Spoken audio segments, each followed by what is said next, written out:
പ്രിയപ്പെട്ട വിദ്യാർത്ഥികളെ, NIOS +2 ഹിസ്റ്ററിയുടെ 2024 April മാസത്തെ ക്വസ്റ്റ്യൻ പേപ്പറാണ് നമ്മൾ നോക്കി വരുന്നത്. അതിൽ മൂന്നാമത്തെ പാർട്ടാണ് ഇനി പറയുന്നത്. ഇതുവരെ 1 മാർക്കിനും 2 മാർക്കിനും വന്നിരുന്ന ക്വസ്റ്റ്യൻസാണ് പറഞ്ഞിരുന്നത്. ഇനി വരുന്നത് 3 മാർക്കിൻ്റെ ക്വസ്റ്റ്യൻസാണ്. അതിൽ 42ാമത്തെ ക്വസ്റ്റ്യൻ നോക്കുക.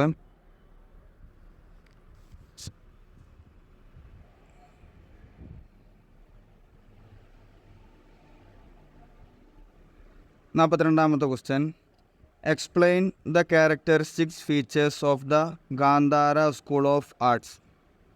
42ാമത്തെ ക്വസ്റ്റ്യനാണ്, 3 മാർക്കിന് ചോദിച്ച ഒരു ക്വസ്റ്റ്യനാണ്. ഗാന്ധാര സ്കൂൾ ഓഫ് ആർട്സിൻ്റെ സവിശേഷതകൾ വിശദീകരിക്കുക. ഗാന്ധാര സ്കൂൾ ഓഫ് ആർട്സിൻ്റെ സവിശേഷതകൾ വിശദീകരിക്കുക. ഇവിടെ ഗാന്ധാര ശൈലി എന്നുള്ളത് അത് ഇന്ത്യൻ കലാചരിത്രത്തിൽ വളരെ പ്രധാനപ്പെട്ട ഒരു ഘടകമാണ്. ഇത് ഇന്ത്യയിൽ നിലനിന്നിരുന്നത് ഏകദേശം 1-ാം നൂറ്റാണ്ട് മുതൽ 5-ാം നൂറ്റാണ്ട് വരെയുള്ള കാലഘട്ടങ്ങളിലാണ് ഈ ഗാന്ധാര കല ഇന്ത്യയിൽ നിലനിന്നിരുന്നത്. ഇത് പ്രധാനമായിട്ടും കിഴക്കൻ അഫ്ഗാനിസ്ഥാന്, പാകിസ്ഥാന് ഈ മേഖലകളിലാണ് പ്രധാനമായിട്ടും ഗാന്ധാര കല വളർന്നു വന്നിട്ടുള്ളത്. ഈ കലയുടെ പ്രത്യേകത ഇന്ത്യൻ, ഗ്രീക്ക്, റോമൻ ശൈലികൾക്കിടയിലെ ഒരു അപൂർവമായിട്ടുള്ള ലയനമാണ് ഗാന്ധാര കല എന്ന് പറയുന്നത്. അതായത് നമ്മൾ ഈ സങ്കരയിനം എന്നൊക്കെ പറയില്ലേ, രണ്ടും കൂടെ മിക്സ് ആയിട്ടുള്ളതാണ് വരുന്നത്. ഇന്ത്യയുടെ കലയും അതുപോലെ ഗ്രീക്ക്, റോമൻ കലയും, ഇത് മൂന്നും കൂടെ ചേർന്ന ഒരു സങ്കരയിനം കലയാണ് ഗാന്ധാര കല എന്ന് പറയുന്നത്, അല്ലെങ്കിൽ ഗാന്ധാര ശൈലി എന്ന് പറയുന്നത്. ഇനി ഇവിടെ പ്രധാനപ്പെട്ട സവിശേഷതകളാണ് പറയുന്നത്. അതിൽ ഒന്നാമത്തെ പ്രത്യേകത അല്ലെങ്കിൽ സവിശേഷത, ഗ്രീക്ക്, റോമൻ സ്വാധീനം ഇതിൽ കാണാൻ സാധിക്കും. അതായത് ഈ ഒരു കല വന്നിട്ടുള്ളത് ഗ്രീക്ക്, റോമൻ യൂറോപ്യൻ നാടുകളിൽ നിന്നാണ് വന്നിട്ടുള്ളത്. അതുകൊണ്ട് തന്നെ അവിടുത്തെ ആ ഒരു ശൈലി ഗാന്ധാര കലയിൽ കാണുവാൻ സാധിക്കുന്നതാണ്.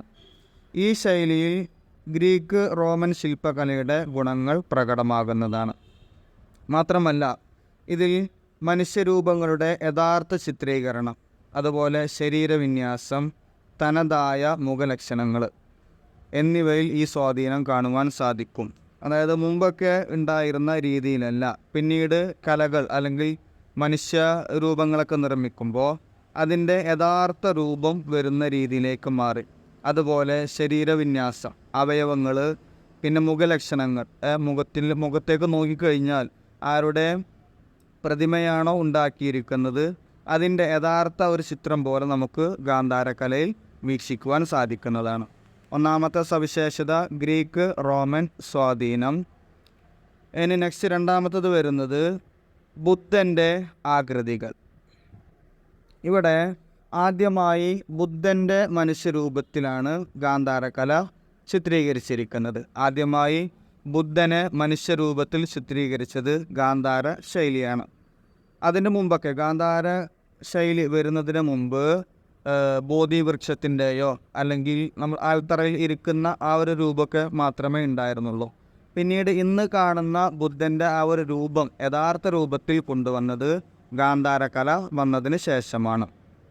ഈ ഗാന്ധാര കലയിൽ കറുത്ത മുടി, ഉഷ്ണീഷം എന്ന് പറഞ്ഞു കഴിഞ്ഞാൽ തലയുടെ മുകളിൽ കൂമ്പാരം പോലെയുള്ള ആ ഒരു ഘടകം നമുക്ക് ആ പിക്ചറിൽ അല്ലെങ്കിൽ ആ പിക്ചറിൽ കാണാൻ സാധിക്കുമല്ലോ. തലമുടി ഒരു കൂമ്പാര രൂപത്തിലാക്കി വെച്ചിരിക്കുന്നത് കാണാൻ സാധിക്കും. അതിനെയാണ് ഉഷ്ണീഷം എന്ന് പറയുന്നത്. ഇത് കൃത്യമായി കൊണ്ടുവന്നത് ഗാന്ധാര കലയാണ്. അതുപോലെ ഗ്രീക്ക് മുഖം പോലുള്ള നേർത്ത മൂക്ക്, ആഴമുള്ള കണ്ണുകൾ എന്നിവ ബുദ്ധരൂപങ്ങളിൽ കാണുവാൻ സാധിക്കും. അതുപോലെ ധ്യാനമുദ്ര, അഭയമുദ്ര, ധർമ്മചക്ര പ്രവർത്തന മുദ്ര തുടങ്ങിയ മുഖമുദ്രകൾ സാധാരണമായി ഗാന്ധാര കലയിൽ കാണുവാൻ സാധിക്കുന്നതാണ്. അതായത് യഥാർത്ഥത്തിൽ ബുദ്ധൻ ഒരു ധ്യാനത്തിലിരിക്കുന്നതായിട്ട് നമുക്ക് എന്ത് ചെയ്യും, അനുഭവപ്പെടും. ഇത് കൊണ്ടുവന്നത് ഗാന്ധാര കല വന്നതിന് ശേഷമാണ്. ഇത്രയും ഒരു പരിപൂർണമായ രീതിയിൽ ബുദ്ധൻ്റെ ആകൃതികളെല്ലാം കൊണ്ടുവന്നത്. രണ്ടാമത്തെ പ്രത്യേകത ബുദ്ധൻ്റെ ആകൃതികൾ. നെക്സ്റ്റ് വരുന്നത് മൂന്നാമത്തത് ഇതിനു വേണ്ടി ഉപയോഗിച്ച സാമഗ്രികൾ. ഇത് ഗാന്ധാരകലയ്ക്ക് വേണ്ടി ഉപയോഗിച്ചിരുന്നത് ഗ്രേസിസ്റ്റ് പാറയാണ് ഇതിനു വേണ്ടിയിട്ട് ഉപയോഗിച്ചിരുന്നത്. അതായത് ഇതുകൊണ്ട് വളരെ വിശദമായ രീതിയിൽ നിർമ്മിക്കുവാൻ അനുയോജ്യമായിരുന്നു. വിശദമായ രീതിയിൽ എന്ന് പറഞ്ഞു കഴിഞ്ഞാൽ നമുക്ക് അതിൻ്റെ യഥാർത്ഥ രൂപത്തിൽ ഉപയോഗിക്കുവാൻ, അല്ലെങ്കിൽ ആ ഒരു ഉൽപ്പന്നം, പ്രതിമയാണെങ്കിൽ പ്രതിമ, അല്ലെങ്കിൽ രൂപമാണെങ്കിൽ രൂപം ഉണ്ടാക്കുവാൻ ഗ്രേസിസ്റ്റ് പാറ കൊണ്ട് നമുക്ക് സാധിച്ചിരുന്നു.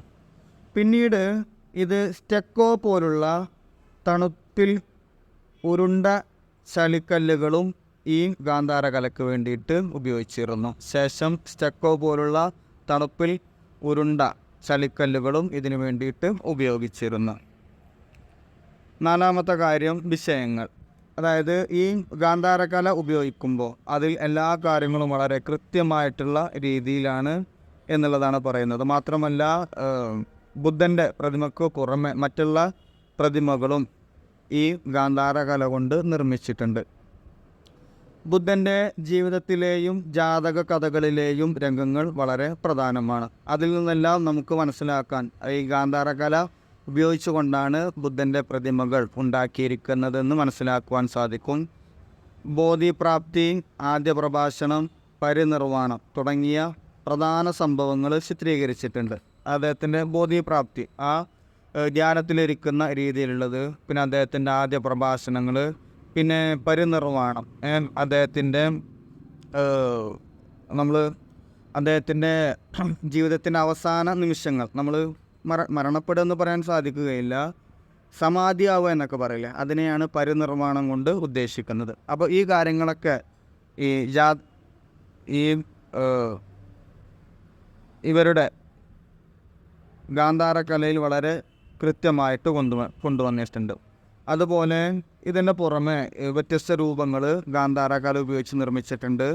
അതിൽ പ്രധാനപ്പെട്ടതാണ് ബോധിസത്വന്മാർ, അപ്സരന്മാർ, യക്ഷന്മാർ.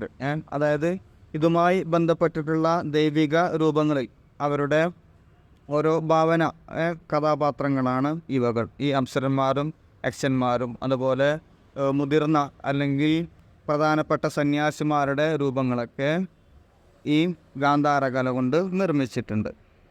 എന്നത് ശില്പശാസ്ത്ര ശൈലിയാണ്. ഇവിടെ സ്തൂപങ്ങൾ, വിഹാരങ്ങൾ, ഗുഹാശില്പങ്ങൾ എന്നിവയിൽ ഗാന്ധാര ശൈലിയുടെ സാന്നിധ്യം കാണുവാൻ സാധിക്കുന്നതാണ്.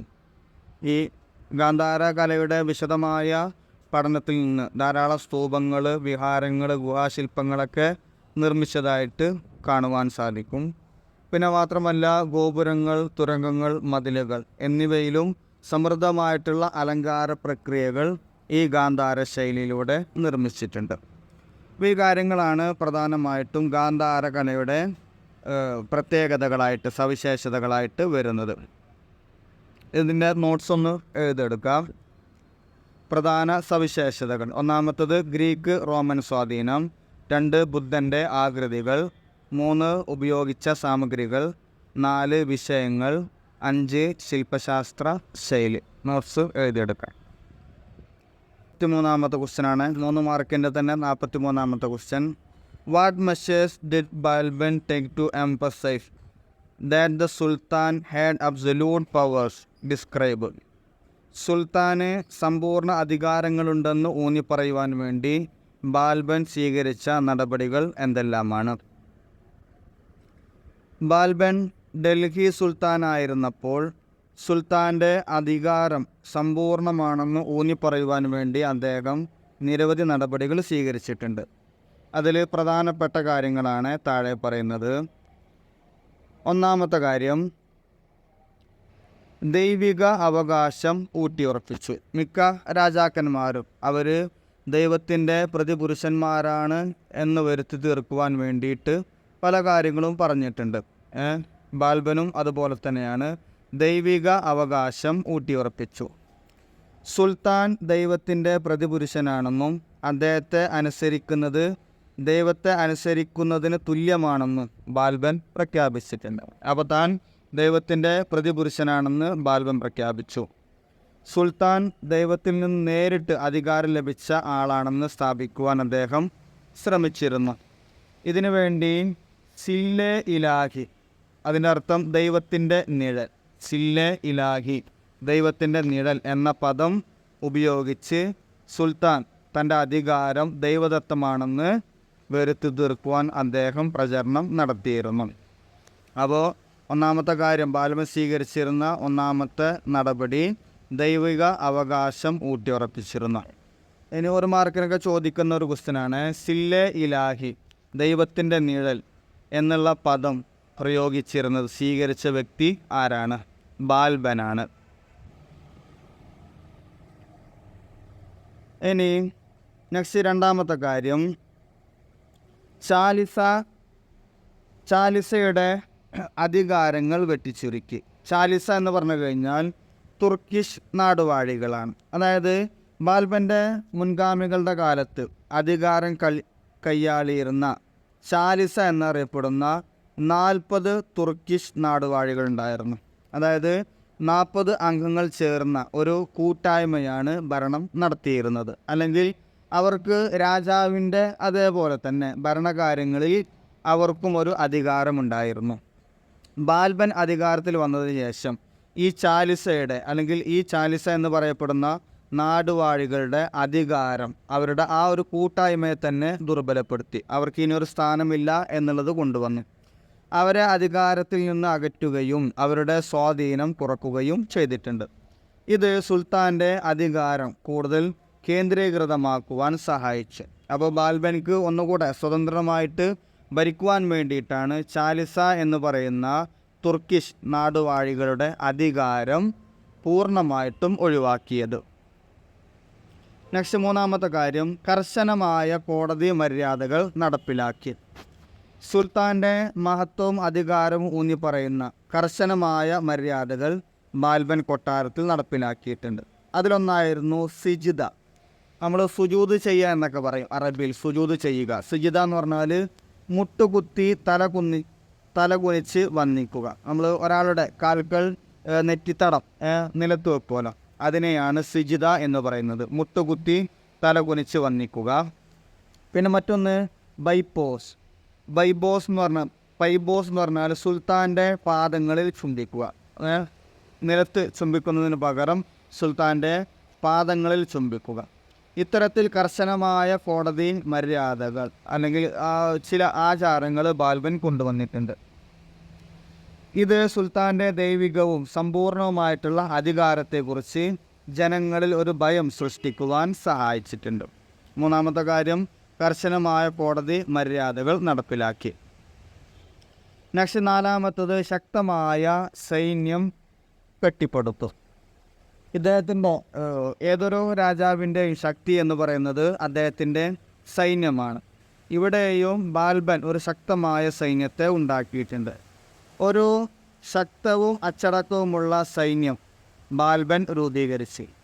ഈ സൈന്യത്തെ കൊണ്ട് മംഗോളിയൻ ആക്രമണങ്ങളെ ചെറുക്കുന്നതിനും ആഭ്യന്തര കലാപങ്ങൾ അടിച്ചമർത്തുന്നതിനും ഈ സൈന്യം അത്യാവശ്യമായിരുന്നു. കാരണം ബാൽബൻക്ക് എപ്പോഴും ഒരു തലവേദനയായിട്ട് നിന്നിരുന്ന വിഭാഗമായിരുന്നു മംഗോളിയ വിഭാഗം.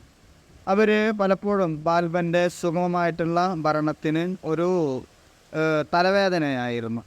എപ്പോഴും ഏത് സമയവും ഇവരെ ആക്രമിക്കുക അല്ലെങ്കിൽ ഇവർക്കൊരു ബുദ്ധിമുട്ടായിട്ട് നിന്നിരുന്ന വിഭാഗമായിരുന്നു മംഗോളിയക്കാർ. അപ്പോൾ അത്തരത്തിലുള്ള വിഭാഗങ്ങളൊക്കെ അടിച്ചമർത്തുവാൻ വേണ്ടി ശക്തമായ ഒരു സൈന്യത്തെ തന്നെ ബാൽബൻ കെട്ടിപ്പടുത്തിയിരുന്നു. സൈന്യത്തെ നേരിട്ട് സുൽത്താൻ്റെ നിയന്ത്രണത്തിൽ കൊണ്ടുവന്നു. ഇത് സുൽത്താൻ്റെ അധികാരം കൂടുതൽ ഉറപ്പിക്കുകയും ചെയ്തു. ഇപ്പോൾ നമ്മൾ പട്ടാളക്കാർക്ക്, സൈനികർക്ക് കമാൻഡർ, അവരുടെ നേതാവായിട്ടുണ്ടാവുകയല്ലോ. ഇതേ രൂപത്തിൽ അവരുടെ കമാൻഡറായിട്ട് പ്രവർത്തിച്ചത് ബാൽബൻ തന്നെയായിരുന്നു. അതുകൊണ്ട് തന്നെ സൈന്യത്തിൻ്റെ പരിപൂർണ അധികാരം ബാൽബൻ്റെ കീഴിൽ കൊണ്ടുവരുവാനും സാധിച്ചിട്ടുണ്ട്. നെക്സ്റ്റ് അഞ്ചാമത്തെ കാര്യം, ചാരവ്യൂഹം ശക്തിപ്പെടുത്തി. ഏതൊരു രാജ്യത്തിനും ചാരവ്യൂഹം ഉണ്ടായിരിക്കും. അത് മുമ്പുമുണ്ട്. ഇന്നത്തെ രാജ്യങ്ങൾക്കിടയിലും ചാര സംഘടനകൾ പ്രവർത്തിക്കുന്നുണ്ട്. ബാൽബനും ഒരു ശക്തമായിട്ടുള്ള ഒരു ചാരവ്യൂഹത്തെ ഉണ്ടാക്കിയിരുന്നു. സാമ്രാജ്യത്തിൻ്റെ എല്ലാ ഭാഗങ്ങളിലും കാര്യക്ഷമമായിട്ടുള്ള ഒരു ചാരവ്യൂഹം ബാൽബൻ സ്ഥാപിച്ചു. പ്രവിശ്യ ഭരണാധികാരികളും ഉദ്യോഗസ്ഥരും സുൽത്താന് വിശ്വസ്തരാണോ എന്ന് നിരീക്ഷിക്കുവാൻ ഇത് സഹായിച്ചിരുന്നു. പ്രവിശ്യ എന്ന് പറഞ്ഞാൽ ഈ ബാൽബൻ്റെ ഈ ഒരു സാമ്രാജ്യത്തിന് വ്യത്യസ്ത ഭാഗങ്ങളാക്കി തരംതിരിച്ചിരുന്നു. നമ്മൾ ഇന്ന് കാണുന്ന ഒരു 5 or 6 ഇന്ത്യയുടെ സംസ്ഥാനങ്ങളെല്ലാം ചേർന്ന ആ ഒരു പ്രദേശത്തേക്കാണ് പ്രവിശ്യ എന്ന് പറയുന്നത്. ആ ബാൽബനിക്ക് എല്ലാതും ഒരു രാജാവിന് കൺട്രോൾ ചെയ്യാൻ സാധിക്കുകയില്ല. അതുകൊണ്ട് തന്നെ ഓരോ പ്രവിശ്യകളാക്കുകയും അവിടെ ഭരണാധികാരികളെ നിയമിക്കുകയും ചെയ്തിരുന്നു. അപ്പോൾ അവിടെയുള്ള ഭരണാധികാരികളും തൻ്റെ ഉദ്യോഗസ്ഥരും വിശ്വസ്തരാണോ എന്ന് നിരീക്ഷിക്കുക കൂടെയായിരുന്നു ചാരവ്യൂഹം കൊണ്ട് ഉദ്ദേശമുണ്ടായിരുന്നത്. ഇതിലൂടെ ഭരണരംഗത്തെ അഴിമതികളും കലാപങ്ങളും നേരത്തെ കണ്ടെത്തുവാനും അവയെല്ലാം അടിച്ചമർത്തുവാനും സാധിച്ചിട്ടുണ്ട്. ഈ കാര്യങ്ങളെല്ലാമാണ് സുൽത്താൻ്റെ പരമാധികാരം ഉറപ്പിക്കുവാൻ സാധിച്ചിട്ടുണ്ട്. ഇനി ഇതിൻ്റെ നോട്ട്സ് ഒന്ന് എഴുതിയെടുക്കുക. ബാൽബൻ സ്വീകരിച്ച നടപടികൾ: 1. ദൈവിക അവകാശം ഊട്ടിയുറപ്പിച്ചു. 2. ചാലിസയുടെ അധികാരം, അതായത് തുർക്കിഷ് നാടുവാഴികളുടെ 40 അംഗ സംഘത്തിൻ്റെ അധികാരം വെട്ടിച്ചുരുക്കി. 3. കർശനമായ കോടതി മര്യാദകൾ നടപ്പിലാക്കി. 4. ശക്തമായ സൈന്യം കെട്ടിപ്പടുത്തു. 5.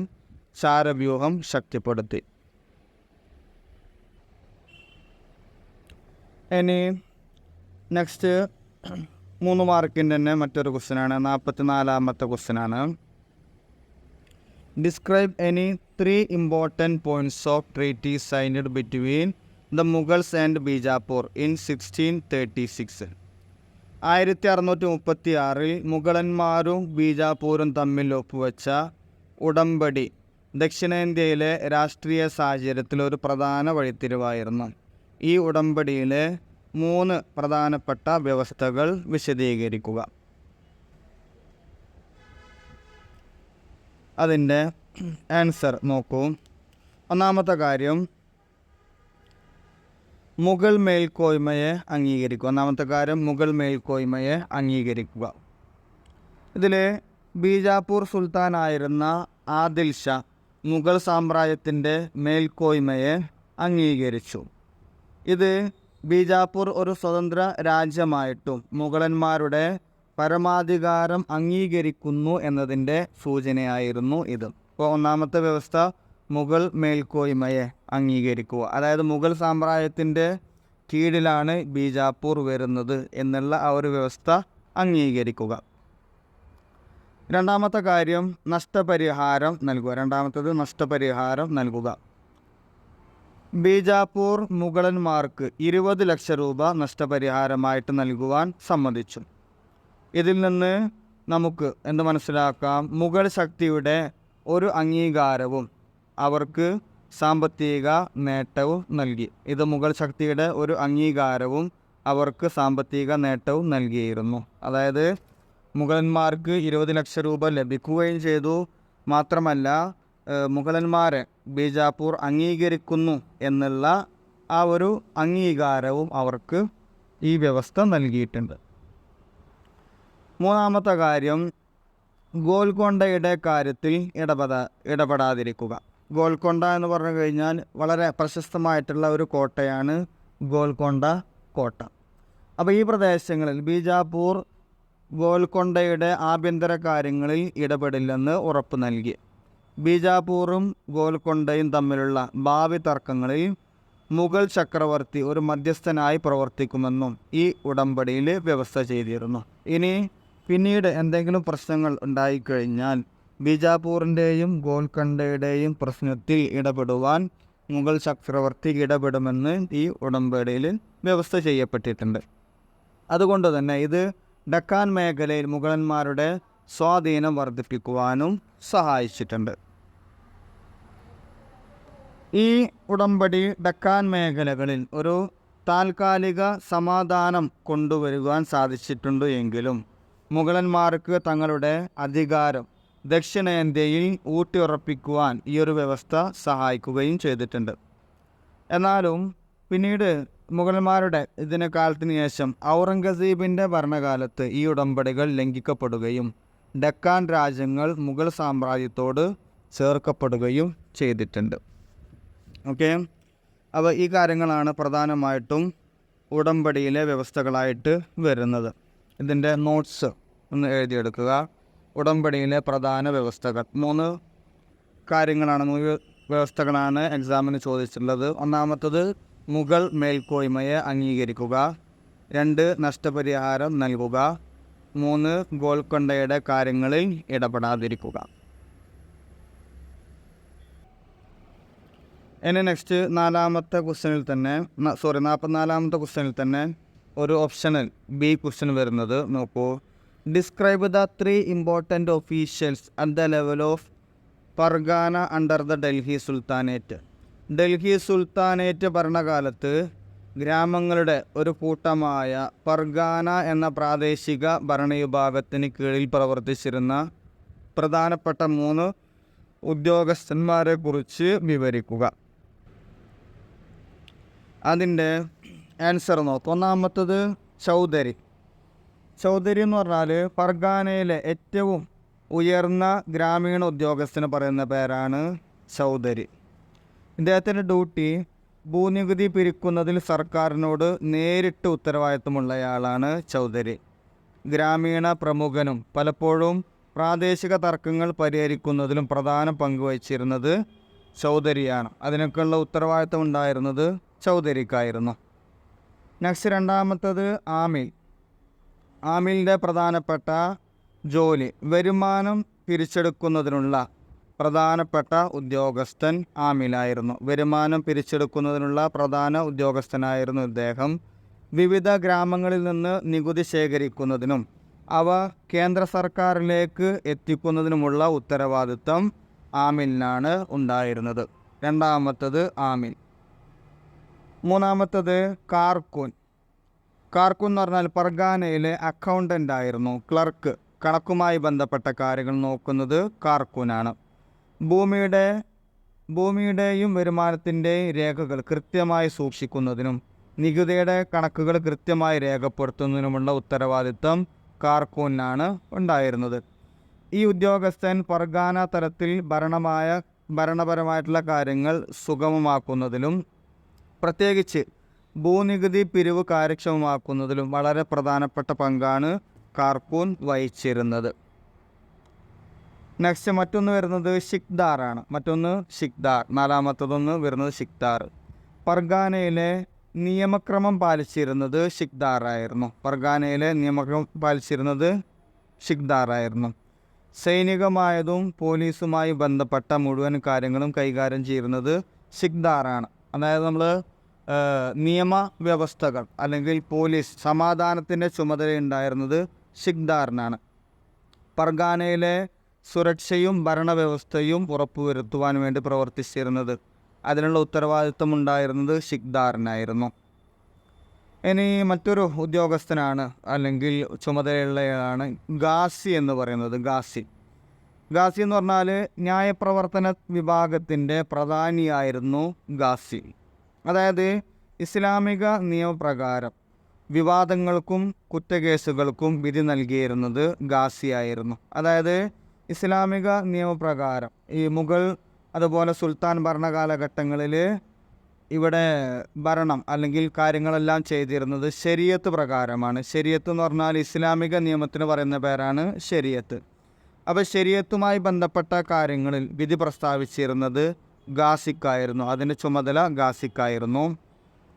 വിവാഹം, സമ്പത്ത് വിഭജനം പ്രധാനപ്പെട്ട 2 കാര്യങ്ങളാണ്. വിവാഹം, ഇസ്ലാമികപരമായിട്ടുള്ള വിവാഹങ്ങൾ നടത്തുക, അതുപോലെ ഇസ്ലാമികപരമായിട്ട് സ്വത്ത് വിഭജനം നടത്തുക, അതുപോലെ മതപരമായിട്ടുള്ള മറ്റു പ്രശ്നങ്ങൾ തുടങ്ങിയ കാര്യങ്ങളിലൊക്കെ അന്തിമമായിട്ടുള്ള തീരുമാനം എടുക്കുന്നതിനുള്ള ചുമതല ഗാസിക്കായിരുന്നു.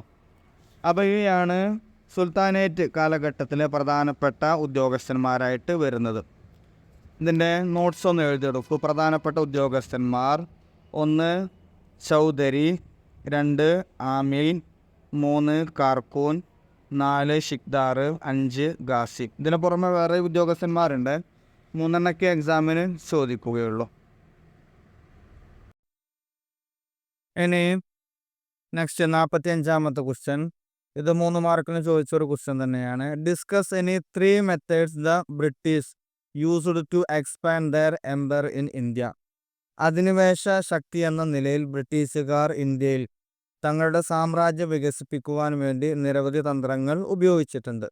അവയിൽ പ്രധാനപ്പെട്ട 3 രീതികൾ എഴുതുക.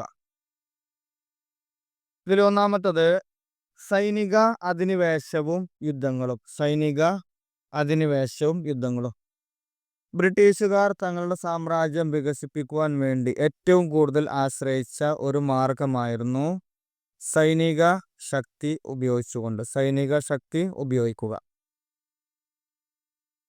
സൈനിക ശക്തി ഉപയോഗിച്ചുകൊണ്ടുള്ള അധിനിവേശം ഇന്ത്യയിലെ ദുർബലരായ നാട്ടുരാജ്യങ്ങളെയും ശക്തരായ ഭരണാധികാരികളെയും സൈനികമായി പരാജയപ്പെടുത്തുന്നതിന് വേണ്ടിയിട്ടാണ് അവർ ഈ ഒരു അധികാരം സ്ഥാപിച്ചത്. സൈനിക അധിനിവേശം.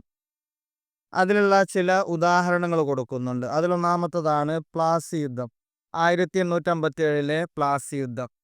ബംഗാൾ നവാബായിരുന്ന സിറാജുദ്ദൗളയെ പരാജയപ്പെടുത്തി ബംഗാളിൽ ബ്രിട്ടീഷ് ആധിപത്യം സ്ഥാപിച്ചു.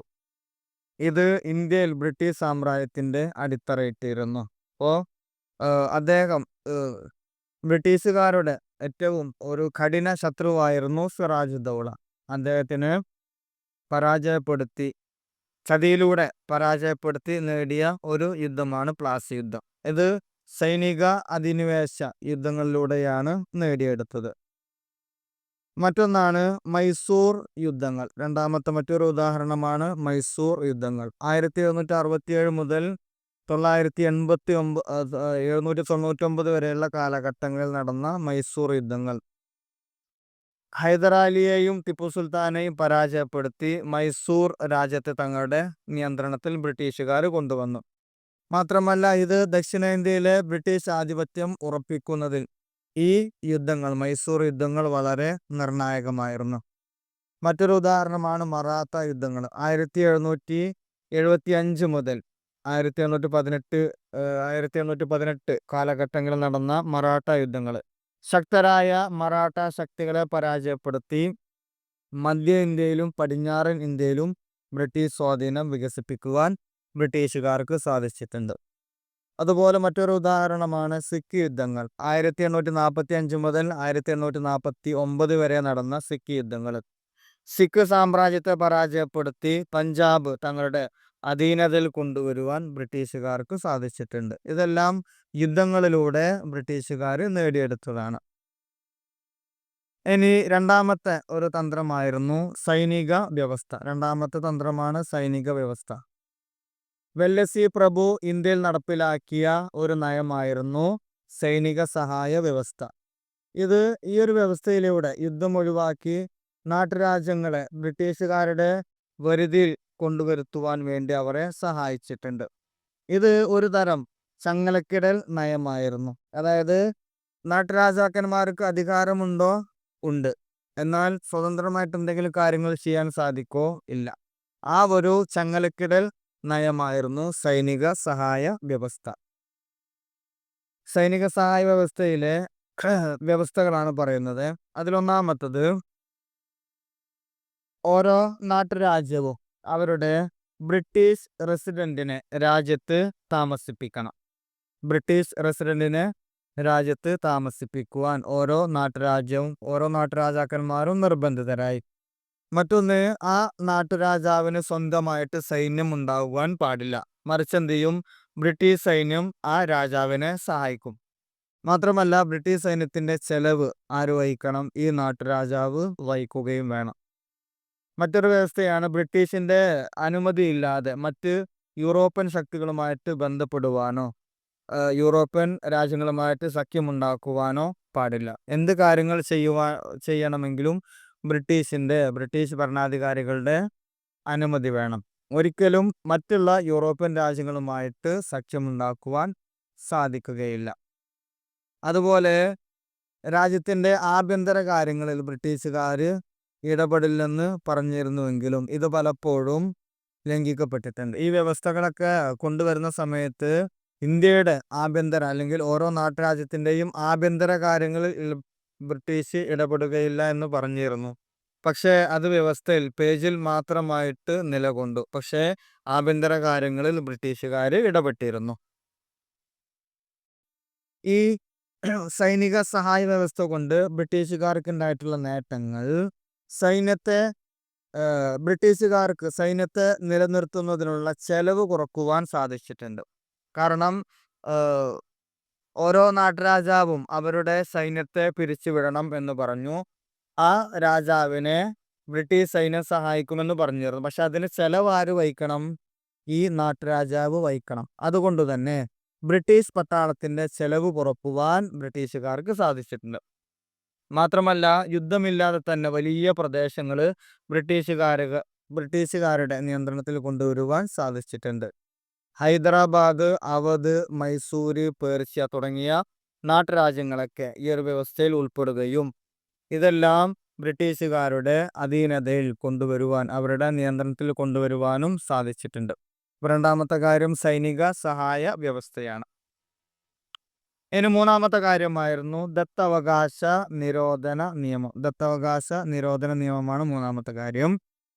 ഇത് കൊണ്ടുവന്നത് ഡൽഹൌസി പ്രഭുവാണ്.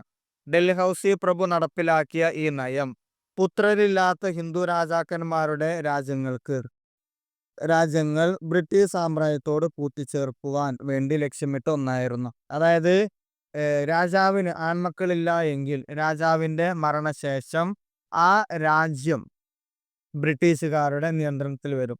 അതായത് ഈ നിയമപ്രകാരം ഒരു നാട്ടുരാജ്യത്തിലെ രാജാവിന് സ്വാഭാവികമായ അവകാശിയായ പുത്രനില്ല എങ്കിൽ, അതായത് ദത്തെടുത്ത പുത്രനാണ് എങ്കിൽ രാജ്യം ഭരിക്കുവാൻ അവകാശം ഇല്ല.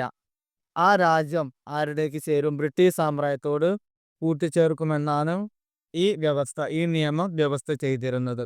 അപ്പോൾ രാജാവ് പുത്രനെ ദത്തെടുത്തതാണെങ്കിൽ ഒരിക്കലും ആ മകൻക്ക് ഭരിക്കുവാനുള്ള അവകാശം ലഭിക്കുകയില്ല.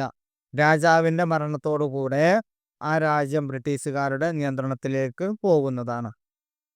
ഇതുകൊണ്ടുള്ള ബ്രിട്ടീഷുകാർ ലക്ഷ്യം വെച്ചിരുന്നത് പാരമ്പര്യമായി രാജാവാകേണ്ടിരുന്ന വ്യക്തി ഇല്ലാത്ത സാഹചര്യത്തിൽ ആ രാജ്യം ബ്രിട്ടീഷുകാരുടെ നേരിട്ടുള്ള ഭരണത്തിന് കീഴിൽ വരുമായിരുന്നു. ഇത്തരത്തിൽ കൂട്ടിച്ചേർക്കപ്പെട്ട ചില രാജ്യങ്ങളാണ് പറയുന്നത്. ഒന്നാമത്തത് സത്താര 1848, മറ്റൊന്ന് സാമ്പൽപൂർ, ഉദയ്പൂർ, ഝാൻസി, നാഗ്പൂർ തുടങ്ങിയ രാജ്യങ്ങളൊക്കെ ഈ നിയമപ്രകാരം ബ്രിട്ടീഷ് സാമ്രാജ്യത്തോട് കൂട്ടിച്ചേർക്കപ്പെട്ടിട്ടുണ്ട്. ഇത് 1857 വിപ്ലവത്തിന് പ്രധാനമായിട്ടുള്ള ഒരു കാരണമായിരുന്നു ദത്തവകാശ നിയമം എടുത്തു കളഞ്ഞത്. ഇനി മറ്റൊരു തന്ത്രമായിരുന്നു ബ്രിട്ടീഷുകാർ കൊണ്ടുവന്ന മറ്റൊരു തന്ത്രം ആഭ്യന്തര കാര്യങ്ങളിൽ ഇടപെടൽ. ബ്രിട്ടീഷ് ഭരണാധികാരികൾ രാജവംശത്തിന്റെ ആഭ്യന്തര കാര്യങ്ങളിൽ ഇടപെട്ടു തുടങ്ങി. ഇവരുടെ വ്യവസ്ഥ പ്രകാരം ആഭ്യന്തര കാര്യങ്ങളിൽ ഇടപെടുകയില്ല എന്ന് വ്യവസ്ഥ ചെയ്തിരുന്നു. പക്ഷെ അവർ പതിയെ ആഭ്യന്തര കാര്യങ്ങളിലെല്ലാം ഇടപെടുവാൻ തുടങ്ങിയിട്ടുണ്ട്. ഭരണകാര്യങ്ങൾ, മതം, നിയമം തുടങ്ങിയ കാര്യങ്ങളിൽ ഇടപെടുവാൻ തുടങ്ങി. ഇതിലൂടെ ഭരണം തങ്ങൾക്കായിട്ടാണ് നടത്തേണ്ടത് എന്നുള്ള ഒരു പ്രമേയം അവർ കൊണ്ടുവരികയും ചെയ്തു. ഇന്ത്യയിലെ ഭരണകാര്യങ്ങൾ, ഇന്ത്യയിലുള്ള മതപരമായിട്ടുള്ള കാര്യങ്ങൾ, അതുപോലെ നിയമപരമായിട്ടുള്ള കാര്യങ്ങൾ, ഈ കാര്യങ്ങളിലെല്ലാം അവർ ഇടപെടുകയും അതെല്ലാം ബ്രിട്ടീഷ് ഭരണത്തിൻ്റെ അധീനതയിൽ കൊണ്ടുവരണം എന്നുള്ള രീതിയിലേക്ക് അവർ എത്തിക്കുകയും ചെയ്തു. മറ്റൊരു കാര്യമാണ് ഭിന്നിപ്പിച്ച് ഭരിക്കുക എന്നുള്ളത്. അതായത് ഇന്ത്യ എന്ന് പറയുമ്പോൾ ഇന്ത്യ ധാരാളം മതങ്ങളും വിഭാഗങ്ങളും അടങ്ങിയ ഒരു രാജ്യമാണ് ഇന്ത്യ രാജ്യം. അതുകൊണ്ട് തന്നെ ഇന്ത്യയിലുള്ള മതവിഭാഗങ്ങളെ തമ്മിൽ ഭിന്നിപ്പിക്കുക, ഹിന്ദു മുസ്ലിം വിഭാഗങ്ങളെയും അതുപോലെ ക്രിസ്ത്യൻ വിഭാഗങ്ങളെയൊക്കെ ഭിന്നിപ്പിച്ച് ഭരിക്കുക എന്നുള്ള രീതി ബ്രിട്ടീഷ് കൊണ്ടുവന്നിട്ടുണ്ട്. കാരണം ഈ ഇന്ത്യയിലുള്ള എല്ലാ മതവിഭാഗങ്ങളും ഒരുമിച്ച് കഴിഞ്ഞാൽ അവർ ബ്രിട്ടീഷുകാർക്കെതിരെ യുദ്ധങ്ങൾക്കും മറ്റ് കലാപങ്ങൾക്കും വരുമെന്ന് കൃത്യമായ അറിവ് ബ്രിട്ടീഷുകാർക്കുണ്ട്. അതുകൊണ്ട് ഇവരെ ഇന്ത്യക്കാരെ ഭിന്നിപ്പിച്ച് ഭരിച്ചു കഴിഞ്ഞാൽ എല്ലാവരും കൂടെ ഒന്നിക്കുന്ന ആ ഒരു സമ്പ്രദായം ഒഴിവാക്കുവാൻ സാധിക്കും. ഇതിനു വേണ്ടിയിട്ടാണ് ഭിന്നിപ്പിച്ച് ഭരിക്കുക എന്നുള്ള സമ്പ്രദായം കൊണ്ടുവന്നത്. ഇന്ത്യൻ രാഷ്ട്രങ്ങൾ തമ്മിലുള്ള പകപോക്കുകളും മത്സരങ്ങളും ബ്രിട്ടീഷ് കൃത്യമായി ഉപയോഗിച്ചു. ബ്രിട്ടീഷ് ഭിന്നിപ്പിച്ച് ഭരിക്കുക എന്ന നയം ഉപയോഗിച്ച് ഒരു വലിയ ഐക്യ ഭീകരത തടഞ്ഞു. ഐക്യ ഭീകരത, അതായത് എല്ലാ മതവിഭാഗങ്ങളും ഐക്യത്തോടു കൂടെ പ്രവർത്തിച്ചു കഴിഞ്ഞാൽ അത് വലിയൊരു പ്രശ്നമായിരിക്കും. ഇതില്ലാതിരിക്കുവാൻ വേണ്ടിയിട്ട് ഭിന്നിപ്പിച്ച് ഭരിക്കുക എന്നുള്ള സമ്പ്രദായമാണ് കൊണ്ടുവന്നത്. ഈ രീതികൾ കൂടാതെ നയതന്ത്രപരമായിട്ടുള്ള ഇടപെടലുകൾ, ആഭ്യന്തര കലഹങ്ങളിൽ ഇടപെടുക, മിഷണറി പ്രവർത്തനങ്ങൾ തുടങ്ങിയ മറ്റ് പല തന്ത്രങ്ങളും ബ്രിട്ടീഷുകാർ ഇന്ത്യയിൽ ഉപയോഗിച്ചു. ഈ മാർഗങ്ങളിലൂടെയെല്ലാം ബ്രിട്ടീഷുകാരുടെ സ്വാധീനം വർദ്ധിപ്പിക്കുവാനും സാധിച്ചിട്ടുണ്ട്. ഓക്കെ, ഈ കാര്യങ്ങളെല്ലാമാണ് ബ്രിട്ടീഷുകാർ ഇന്ത്യയിൽ അവരുടെ ഭരണം ഉറപ്പിക്കുവാൻ കൊണ്ടുവന്ന തന്ത്രങ്ങൾ. ഇതിന്റെ നോട്ട്സ് ഒന്ന് എഴുതിയെടുക്കൂ. ബ്രിട്ടീഷുകാർ ഉപയോഗിച്ച തന്ത്രങ്ങൾ: 1. സൈനിക അധിനിവേശവും യുദ്ധങ്ങളും. 2. സൈനിക സഹായ വ്യവസ്ഥ. 3. ദത്തവകാശ നിരോധന നിയമം. 4. ആഭ്യന്തര കാര്യങ്ങളിൽ ഇടപെടൽ. 5. ഭിന്നിപ്പിച്ച് ഭരിക്കുക. ഇനി നെക്സ്റ്റ് 45-ാമത്തെ ക്വസ്റ്റ്യനിൽ ഒരു ഓപ്ഷണൽ ക്വസ്റ്റ്യൻ ഉണ്ട്, B. Discuss any 3 reasons for the Battle of Buxar in 1764. 1764 നടന്ന ബക്സർ യുദ്ധം ഇന്ത്യയിൽ ബ്രിട്ടീഷ് ഈസ്റ്റ് ഇന്ത്യ കമ്പനിയുടെ അധികാരം ഉറപ്പിക്കുന്നതിൽ വളരെ പ്രധാനപ്പെട്ട ഒന്നായിരുന്നു. ഈ യുദ്ധത്തിലേക്ക് നയിച്ച ധാരാളം കാരണങ്ങളുണ്ട്. അവയിൽ പ്രധാനപ്പെട്ട 3 കാരണങ്ങൾ എഴുതാനാണ് പറഞ്ഞിട്ടുള്ളത്. അതിൻ്റെ ആൻസർ നോക്കൂ. ഒന്നാമത്തെ കാരണം വരുന്നത് ഈസ്റ്റ് ഇന്ത്യ കമ്പനിയുടെ ദസ്തക്കുകളുടെ ദുരുപയോഗം. ദസ്തക്കുകൾ എന്ന് പറഞ്ഞാലേ ഇവര് വ്യാപാരത്തിന് ടാക്സ് ഇല്ലാതെ വ്യാപാരം നടത്തുവാൻ നൽകുന്ന അനുമതി പത്രം, പാസ്, അതിനെയാണ് ദസ്തക്കുകൾ എന്ന് പറയുന്നത്. മുഗൾ ചക്രവർത്തി Farooq Siyar British East India കമ്പനിക്ക് ബംഗാളിൽ ടാക്സ് ഇല്ലാതെ, തീരുവയില്ലാതെ വ്യാപാരം നടത്തുവാൻ വേണ്ടി ദസ്തക്കുകൾ അനുവദിച്ചിരുന്നു. ഇത് കമ്പനിക്ക് വലിയ സാമ്പത്തിക നേട്ടം ഉണ്ടാക്കി. കാരണം ടാക്സ് ഇല്ലാണ്ട് അവർക്ക് കച്ചവടം നടത്തുവാൻ സാധിക്കുകയാണ്. അതുകൊണ്ട് തന്നെ വലിയ രീതിയിൽ സാമ്പത്തിക നേട്ടം അവർക്ക് ബ്രിട്ടീഷുകാർക്ക് ലഭിച്ചിരുന്നു. എന്നാൽ കമ്പനിയിലെ വ്യക്തിഗത ഉദ്യോഗസ്ഥർ അവരുടെ സ്വകാര്യ വ്യാപാരങ്ങൾക്കും ഈ പാസുകൾ ദുരുപയോഗം ചെയ്യുവാൻ തുടങ്ങി. കമ്പനിക്ക് പുറമെ ഓരോ ഉദ്യോഗസ്ഥന്മാർ അവരുടെ സൗകര്യങ്ങൾക്കനുസരിച്ച് വ്യക്തിപരമായിട്ട് ഈ പാസുകൾ ഉപയോഗിക്കുവാൻ തുടങ്ങി. ഇത് ബംഗാളിലെ പ്രാദേശിക വ്യാപാരികളെയും നവാബിന്റെ വരുമാനത്തെയും സാരമായി ബാധിച്ചു. അതിനുള്ളൊരു കാരണം, ഇന്ത്യൻ വ്യാപാരികൾക്ക് തീരുവ നൽകേണ്ടി വരുമ്പോൾ, തീരുവ എന്ന് പറഞ്ഞാൽ ടാക്സ്, ഇന്ത്യൻ വ്യാപാരികൾ ടാക്സ് നൽകിയിട്ട് കച്ചവടം നടത്തുമ്പോൾ ബ്രിട്ടീഷ് ഉദ്യോഗസ്ഥന്മാർക്ക് ടാക്സ് ഇല്ലാതെ സാധനങ്ങൾ വിൽക്കുവാൻ സാധനങ്ങൾ വിൽക്കുവാൻ കഴിഞ്ഞിരുന്നു. അതുകൊണ്ട് തന്നെ ഇന്ത്യൻ വ്യാപാരികൾക്ക് നഷ്ടം സംഭവിക്കുകയും ബ്രിട്ടീഷ് വ്യാപാരികളായിട്ടുള്ള ഉദ്യോഗസ്ഥന്മാർക്കെല്ലാം ഉയർന്ന വിലക്ക് അല്ലെങ്കിൽ ടാക്സ് ഇല്ലാണ്ട് സാധനങ്ങൾ വിറ്റ് കൂടുതൽ ലാഭം ഉണ്ടാക്കുവാൻ സാധിച്ചിരുന്നു. ഈ ഒരു കാര്യം ബ്രിട്ടീഷുകാരും ബ്രിട്ടീഷ് ഉദ്യോഗസ്ഥന്മാരും അതുപോലെ ഇന്ത്യയിലെ ചക്രവർത്തിമാരും തമ്മിലുള്ള യുദ്ധങ്ങൾക്ക് കാരണമായിട്ടുണ്ട്. ഇനി മറ്റൊന്നാണ്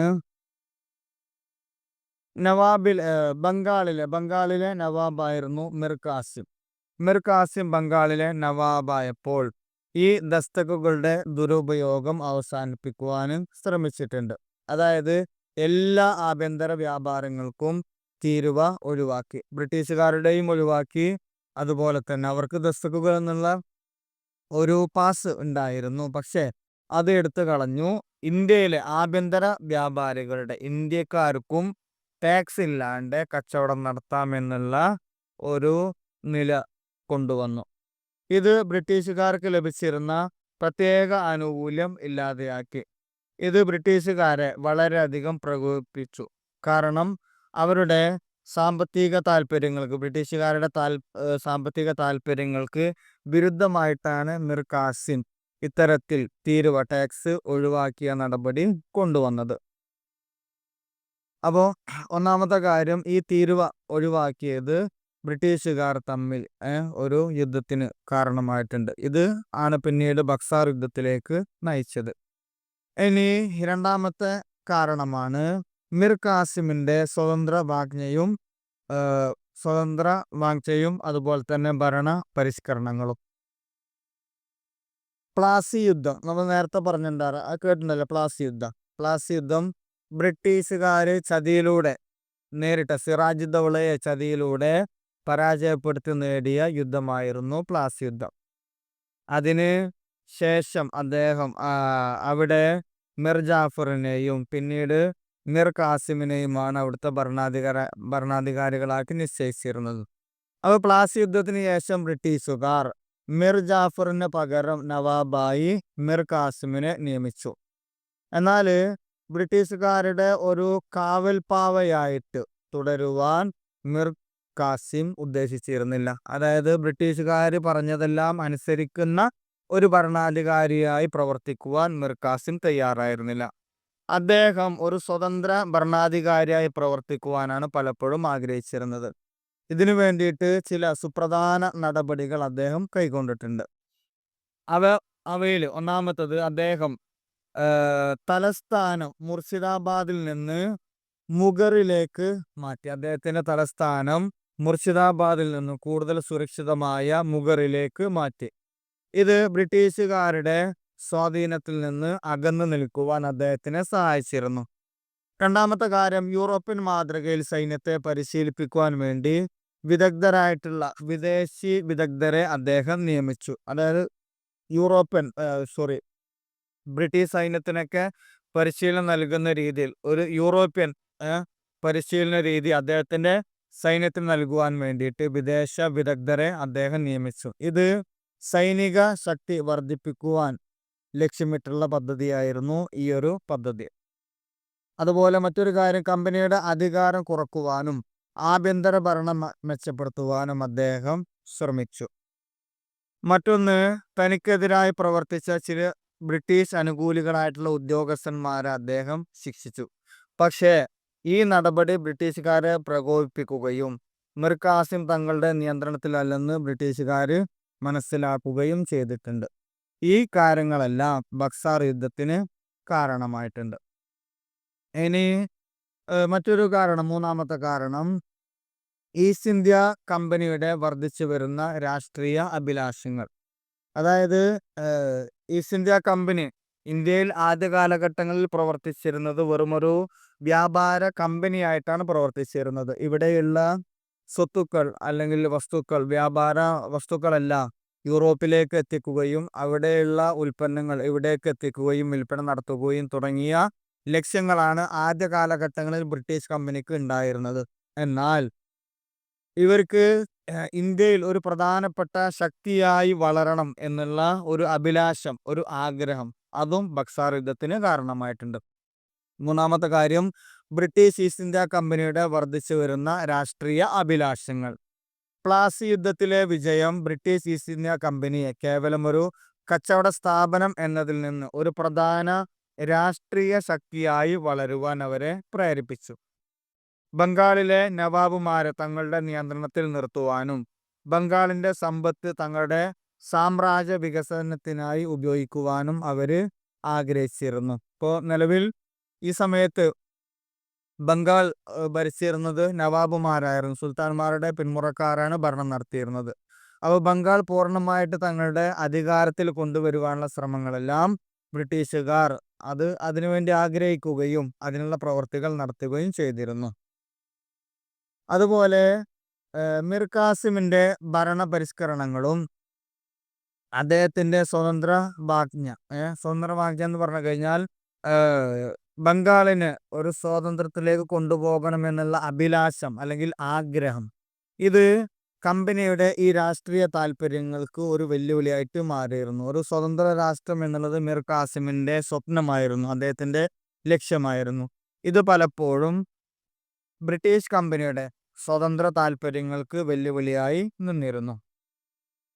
മറ്റൊരു കാര്യം, ബംഗാളിന്റെ പരിപൂർണ രാഷ്ട്രീയ നിയന്ത്രണം നേടേണ്ടത് തങ്ങളുടെ ഭാവി സാമ്രാജ്യത്വ ലക്ഷ്യങ്ങൾക്ക് അനിവാര്യമാണെന്ന് ബ്രിട്ടീഷുകാർ തിരിച്ചറിഞ്ഞ്. കാരണം ബംഗാൾ പരിപൂർണമായിട്ട് കീഴടക്കി കഴിഞ്ഞാൽ തുടർന്ന് അങ്ങോട്ടുള്ള പ്രദേശങ്ങളെല്ലാം ബ്രിട്ടീഷിന്റെ നിയന്ത്രണത്തിൽ കൊണ്ടുവരുവാൻ സാധിക്കുമെന്ന് ബ്രിട്ടീഷുകാർ മനസ്സിലാക്കുകയും ബക്സാർ യുദ്ധത്തിലൂടെ ബംഗാളിന്റെ പരിപൂർണമായിട്ടുള്ള അധികാരം നിയന്ത്രണം തങ്ങൾക്ക് കൊണ്ടുവരാമെന്ന് ബ്രിട്ടീഷുകാർ മനസ്സിലാക്കി.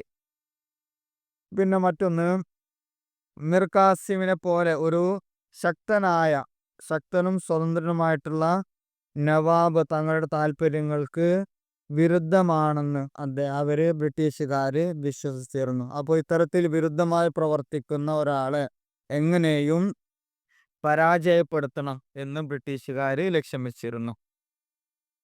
ഈസ്റ്റ് ഇന്ത്യ കമ്പനി മിർ കാസിമിനെ പരാജയപ്പെടുത്തി അവധിലെ നവാബ് ഷുജാ ഉദ്ദൗളയുമായും മുഗൾ ചക്രവർത്തിയായ ഷാ ആലം രണ്ടാമനുമായും ഉണ്ടാക്കിയ സഖ്യത്തെ നേരിടുവാൻ തീരുമാനിച്ചു.